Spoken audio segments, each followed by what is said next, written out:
we had a hole like that where it's kind of water everywhere.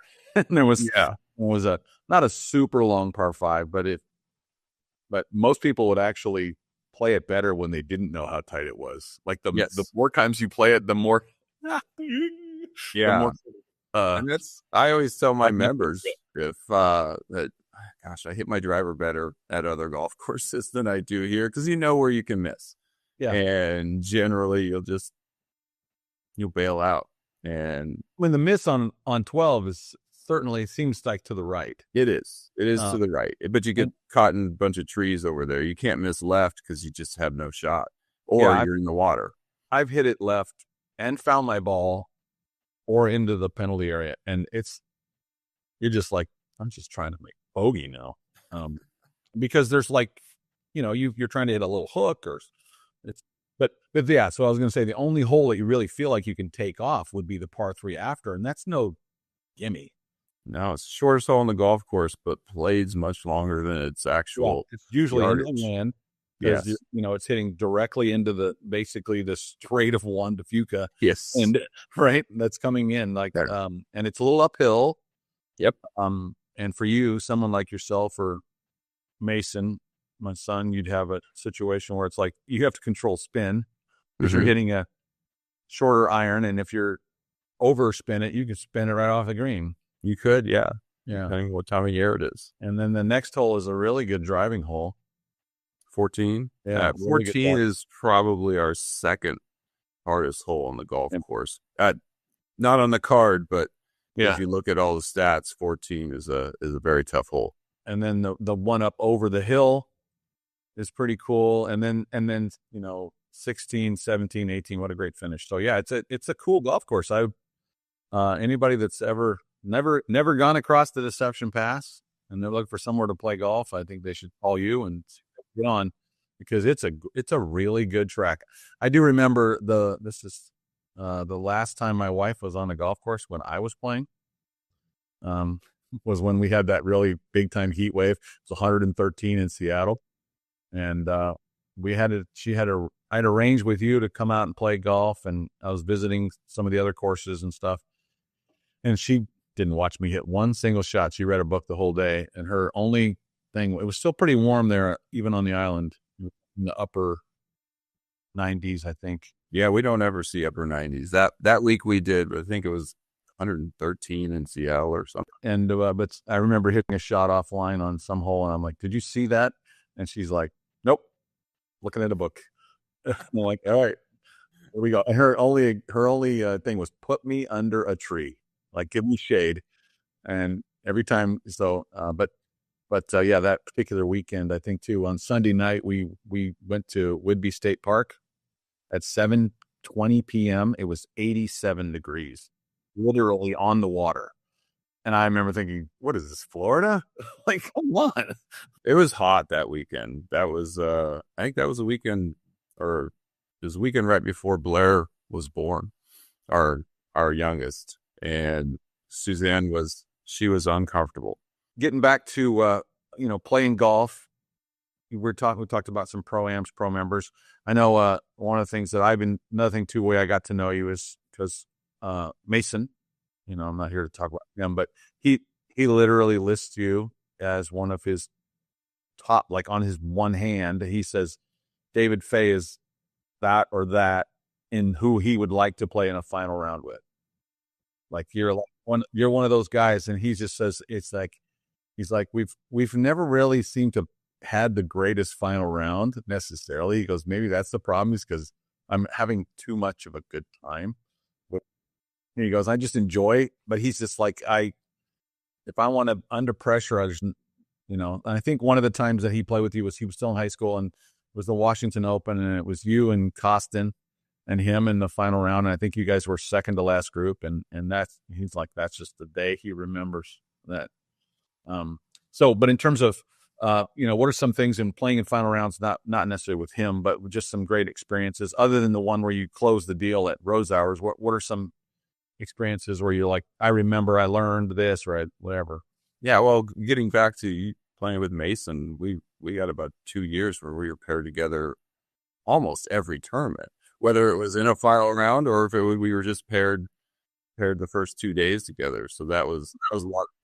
One of the things that he always says, he said this to me, I think over Christmas break, was he's like, yeah, our birthday is the same day, August 21st. Yeah. And it turns out his general manager at where he's now the head pro at his club, his birthday is August 21st. Oh, it's a great day. It's a great day. That's the day my wife and I got married too. But the thing that was weird is I think you guys played in the final round and it was the Eclipse. Oh yeah. Yeah. And that was in Walla Walla, I believe. And yeah, we got to, I think we stopped play for a few minutes while it went over. I think my daughters were with me too. So that was fun. I mean, how often do you get to do that? Especially where there's no trees. It went if I remember right, the sort of eclipse was like 11:15 a.m. or something like that. And it went from, hot summer day to where it was like, oh, it's like 80 degrees. And then it's down like 10 degrees in 2 seconds. It was noticeable. It was amazing. Yeah. So, I know that people love, Wine Valley. We do have some pretty cool venues that we play. Besides Indian Canyon, what are some of your favorite places to play? Oh, I mean, Wine Valley is probably my top for the Northwest, at least. That'll make Sweet Tea happy. And Pliska. Yeah, he's great over there. I really love playing Bandon. I mean, the golf courses are obviously great. And just what they've done there with making it just a golf mecca is pretty impressive. We go there every year with a group and play a Ryder Cup style tournament. Love Aldera. Hard golf course at times. Can be, just depending on what time of year you play it, but it's a great golf course. Seattle Golf Club's always up there. Just the tradition there. And that's one of the places that, even though they renovate, they don't take away the old feeling. Yeah. And I love it feels that. like a museum. Yeah. Yeah. A little bit. In a good way. And I don't mean that in any negative way. It's a good thing. They've kept it classic. Even though pretty much everything is new there, it doesn't feel like it's all brand new. What's the connection with you in DC, David Castleberry? Like, why every time I say that to you, you just get a big grin on your face, and that's pretty cool. He's great. As far as golf pros go, probably one of my best friends is golf pros. And did you guys meet at Sandpoint? No, that's the funny thing is I worked there for about a year and a half, maybe a little longer, and then he came in there a little bit after, and I just kind of got to know him through working and whatnot in the business, and knew that he had worked there prior with Chuck West. And I think Chuck West was our connection, I guess. And from there on out, we've just done golf trips together. I want him to do a few more, and he knows that. But so we've done a lot of golf trips together, and we did a lot of golf trips to Oregon Open for sure over the past 10 years. I think that's gonna probably come to an end due to not having team stuff there, but just a great gentleman, great to be around. And you use the word gentleman, really? I'm just kidding. Oh, he is. I know he's a great guy. He's actually there's an interesting connection where Molly, because of knowing Mason so well, when Mason went to play in his first section major at Wine Valley, Molly sort of handpicked. She wouldn't say that. She'd be like, "No, I didn't. It was I just put this amateur with two guys," and I'm like, but she made sure that they were good guys, and it was Cameron Milton and David Castleberry. And I mean, other than maybe playing with you, but you were, not trying to diss Milton and Castleberry, but you were one of the guys because of winning in multiple of times and being, a top player. You were, in that window where the good players play between basically 8:00 and 8:39, whatever it is. That's kind of the times you want. And he was new. So he just remembers that, and he just said he had the greatest time, and it was cool for me as a dad where, here's my 15-year-old son, and people are coming up to me and telling me, "Oh, your son's a good player. And he's also a really good person. Like, I like this guy. So good job." And that was always, and usually hasn't changed. I never heard anybody Usually they don't say bad things about him to me. They tell me, how did he end up as good as he is with you as his dad? That's usually what they say. And that I can understand why they would say that. But so in terms of Castleberry, I remember that story where you were like, you guys had a good first day. And I think it was at Black Butte. It was with the Glazed Meadow, and which is such a good golf course. But I remember Castleberry was just wrecked because you guys went out and played pickleball or tennis or something, and his hammies were just brutalized. Oh, that was actually, I think, the year before. I think we all missed the cut, and that's why we were out. We were playing tennis. Okay. We might have coaxed him into playing too much tennis, and he was about a month in recovery. Literally, his knee was swollen up, and I apologize for that because he should not have played more. You were a bad influence. You were just trying to get him physically. Well, how dare you? Just teasing. No, he's an awesome guy. And again, it's one of those things where I just think it's one of those things where it's like when he's a guy, when he shows up, the room, it's a brighter place. It's a happier place. And he's just a fun guy. So I think it's cool that you guys, because I remember, you're one of the things that happens in the Oregon Open when those team events is somebody like yourself, you'd be like, hey, I'm going to go find the best player I can play with because I want to dominate. And Castleberry's no slouch, but you're like, I'd rather if I'm going to go somewhere I want to have a good time, and we're going to have a great time. Yeah, I'm sure you guys have done well there. In that, as a team, we've won. Yeah. But like that's not why you do it. You go because he's your pal, and it's a great 3-4 days of playing golf with your buddies. I mean, especially in the middle of the way I looked at it. Yeah, especially in the middle of the season when you think about the grind that's going on for both of the golf professionals. There's always a grind going on, and so to be able to do that, it's pretty cool. And the venues, they change rotates every year, but it's always usually it's a really good golf course and a lot of fun to go play. And stay in a house together, do the meals together. It's pretty cool. When did you become head pro at Whidbey? HP was 2007. So February, I think it was February 2007. Our head pro left here to go elsewhere, and they offered me the opportunity to take it, and I mean, obviously I jumped at it and been here ever since. It's interesting too. There's been some times where I've had people who've said to me, you think David Phay would apply for this job? Because we'd really like to talk to him. And I'm like, I'll talk to him. And I have, and usually you're like, it's kind of hard to get off the island. Yeah, I love living here. Not against looking at other places, but I really do love this place. I grew up here, the golf course, the people, and I've told you this and told my wife this. I just want this place to be as good as it can possibly be if I ever do step away, and I don't want to step away from it thinking I could have done more. So, and now I'm in the position to create what I think it can be, and we're getting there slowly. So that's a good segue for, one of the things that's interesting is there's been several PGA professionals who've done kind of a path like you, where they've been the lead PGA professional in the golf operation, multiple general managers kind of going through, and members will look at the person and go, you're the stability person here. Like, you're really the person that holds this place together. And it's true. It's a high compliment to have them realize that. It takes them some time, but you've had some conversations with me where you said, not sure if I want to do this. But you've embraced it. And so you're now the general manager, director of golf. And, I was up there, and you've got some pretty cool people on your team. And, you had some really good assistants, some people I really enjoyed, one went back to Colorado. One, I forget where he went, but they were some really good young guys, really great people.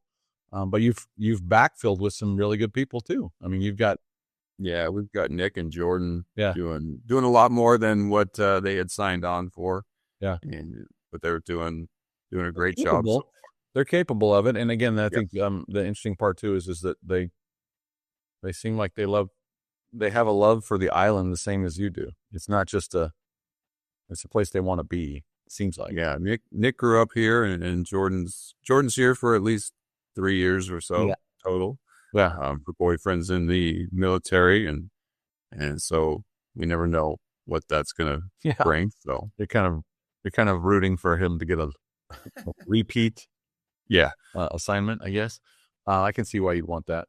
The thing that is really cool. So what's some of the things that are in the future for Whidbey that you would like to see? Obviously, the golf course is a great layout, and so you're now the general manager. What are some things you're working on in the coming year and maybe in the future years? yeah. It's been a very interesting 2025. We've changed just about everything on the back end of things. So it's been hard, but everything we've done is for 2026 in order to grow. We've grown this year.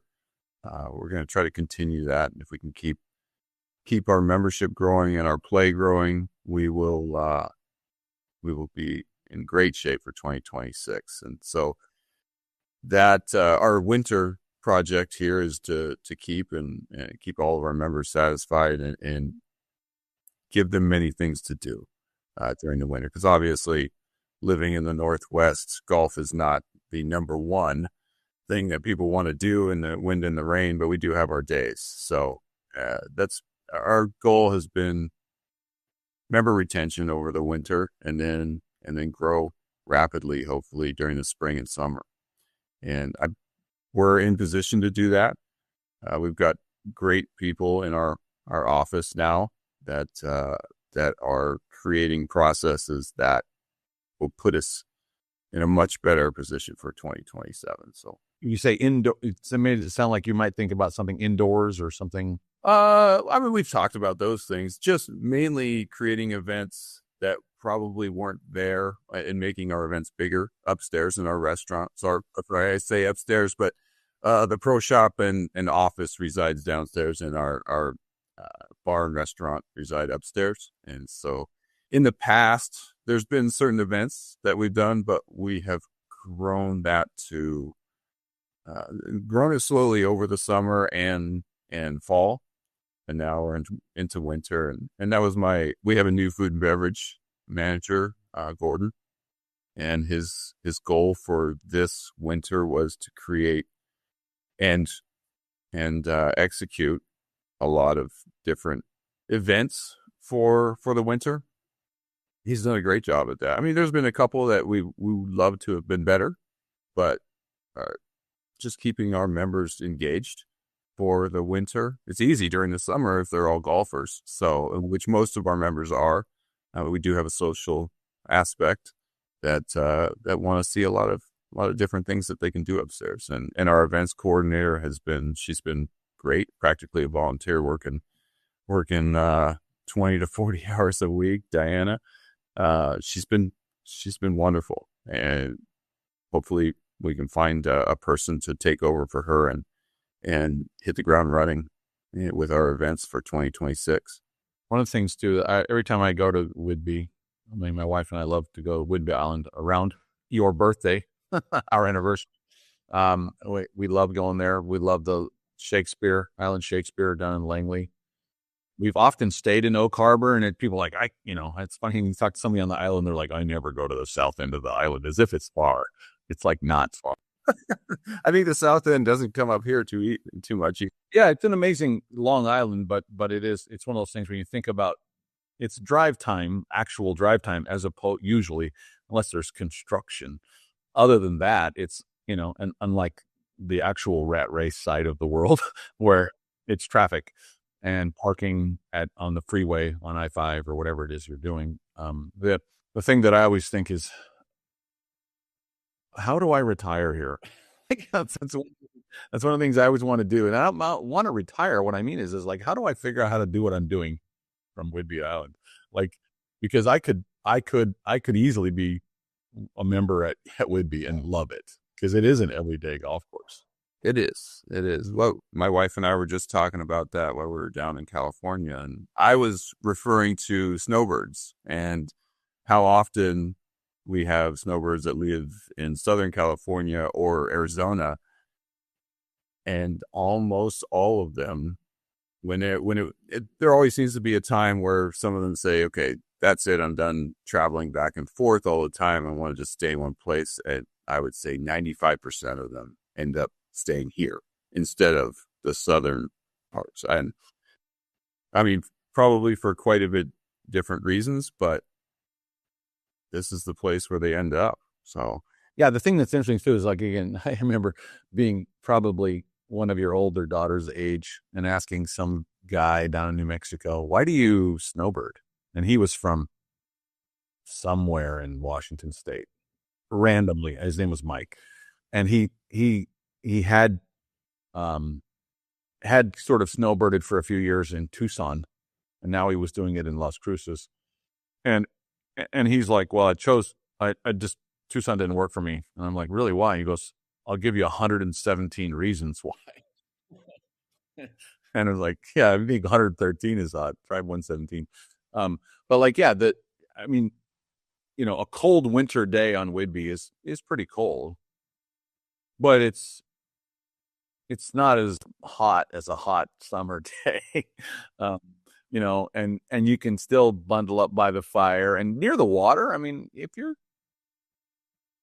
I don't know that I'd want to like spend an entire day out at this Whidbey State Park. Yeah, but with the right setup and a fire, I mean, some of my best memories as a kid were being on the Oregon coast at Thanksgiving when it was really cold. It seemed like on the coast, but some of those best memories with my parents and my sisters. And so, yeah, I can see why people would do that. And there's actually a lot of things you can do on Whidbey that are surprising. Like there's a lot of, the more time I spend there, the more surprised I am by how cool that place really is. a little bit lost on me since I've been here for so long, but I do recognize it, especially going over to Deception Pass. It's pretty beautiful. And, yeah, there's a lot of things that I've spent, most of my time here at the club. So I don't get out as much as I probably should, but, when we do get out with the family and do a couple little things, and I'm always surprised by some of the things that I haven't seen here. So I know that one of the things we talk about in service, and I know one of the things you told me is that you'd like to have been more involved, but it's hard from Whidbey, but you have been involved in the tournament committee for the Western Washington chapter. And I think also on the section tournament committee as just a member of the committee, correct? Not the section side. I'd love to sit in on those maybe here and there, but I believe those are made up by the tournament committee on the chapter side. So, just our chapter for the most part for quite a few years. And I appreciate you doing that, because the interesting part is it's like, oh, you just serve the chapter. And it's like, well, no, the Western Washington chapter is as big as half the sections, bigger than half the sections in the country. So it's actually a bigger service in terms of the amount of, and then you think of the number of events that we have, 75-ish events, 75 events every year when you add up all the pro members and the Senior WA Open. And yeah, Nick has a lot on his plate. No, but he's doing a great job for sure. Doing a great job. And then what's something that as we sort of wrap up that you're looking forward to, playing wise in 2026? I know I got this new role that's expanded and takes a lot of your time, but what's keeping you focused on something you love, playing golf? Yeah, last year I wasn't able to play in all the major events, so Nick and Jordan and I sat down this year, and it looks like I might be able to get the majors in. Probably a few less pro-ams, but I'm trying to make the schedule so that I can get to 3 or 4 days off for the month and go and play in those. And everybody thinks I practice at home, but mainly because I'm practicing there all the time. But that is my main place, other than maybe 7 p.m. at night, if I can get one of my kids to come out and hit balls with me or something. But when I go to those events, and yeah, when I do it with Castleberry, he drops me off at the range, and then he'll come back later. But I'll take 3 or 4 hours just to mosey around the practice facility and hit balls. And if I can, it's a great time to do that. But I'm hoping to be able to get back to playing in just the majors this year. And it's such a deep field of good players in our section. It really is. And, but playing in the Hudson Cup, what are some of the last question is, what are some of the memories that you have about playing in Hudson Cups? Like, why it's worth going? I look at it as being just an honor to be not chosen, but to make the team. There's a few guys that can't come all the time, mainly due to their jobs. Sometimes I've gotten in because of those guys. Russell can't make it all the time, and Derek. Just love competing. Obviously, we're not competing for any money. We get to play with some great amateur players, and they kind of rotate in and out. There's some of them that stick around a little bit, but just love competing. And some of the guys that are there quite often, and getting to hang out with them for 2 or 3 days, and instead of competing against them, we're competing together and rooting each other on. This last one was quite special because we barely came back and won. So I know that was Mason's last one, or at least last for now, and that was a special one. It's just things like that. Even when we don't win or get trounced like we did. What was that down at Royal Oaks? we didn't do very well, but it was a good wake up call. The thing that's interesting too is that I think is that the quality of the amateurs, because they're the 5 best from the Oregon Golf Association and the 5 best from WA Golf, so it's literally the best of the best. Like, it's the cream of the crop.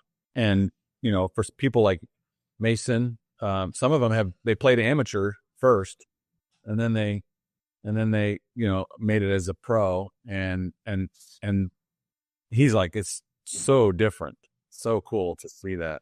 So what's maybe the best shot you've hit in your Hudson Cup career? That'd be my last question for you. Best shot in my Hudson Cup career? Or clutch shot, whatever. Clutch putt, clutch shot. What course, what hole? I do remember playing my first one, I guess. That was at Tualatin. Okay. And so Tony Robideck was supposed to be playing. We were supposed to play together first day. It used to be alternate shot in the morning, as your son knows. They call the Mason rule.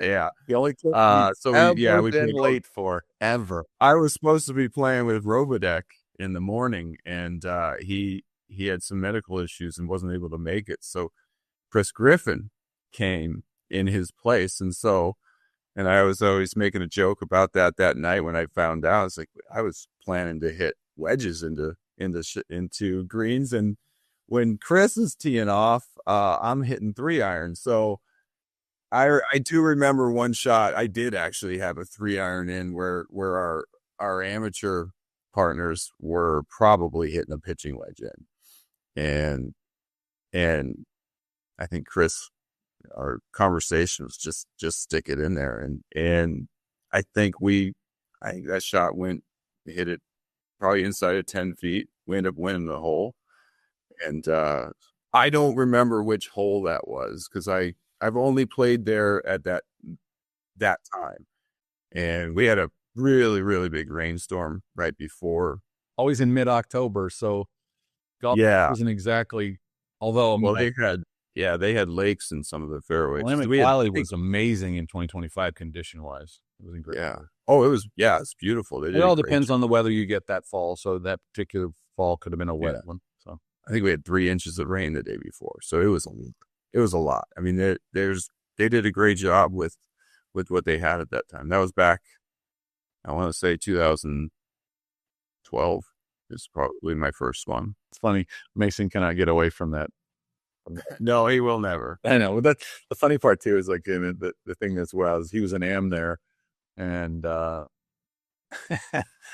and he said, yeah, the guys teased me about it, but he goes, they were all the pros who were teasing me, like they laughed about it, but they liked me. They liked me because that's why they're teasing me. Like if they didn't like me, they would Wouldn't have said a word. Yeah. And they're teasing me because they actually know them from section stuff. And that's one of the things actually, I know that sometimes there's a few pros who maybe aren't very happy about AMs playing in our events, but generally speaking, I think our pros embrace the amateurs playing, especially when they approach it in a way that's professional and they approach it the way they should. And they welcome that. And it's kind of interesting how often those people some of them end up becoming PGA professionals, which is kind of, well, some of those amateurs are phenomenal players. And I look at it as if we can play against the best that we can play against, we should take every opportunity to do so. It only makes you better to play with better players. Well, I could keep talking with you, David, but I just want to say thanks again for taking the time. To get you to talk about yourself is maybe a little more challenging than me for normal, but because you're such a humble guy. But again, that's a compliment to you. You have a beautiful family, and enjoy every time I get to spend time with you. And I can see why Mason always enjoys playing final rounds with you. It's not just because you guys have the same birthday. Maybe there's something to do with that, but maybe. So again, thanks for your time. Thanks for being a great guy who carries the PGA professional brand very well on Whidbey Island and elsewhere. And I hope to see you at all 4 section majors. I hope so too. Thanks, Monte.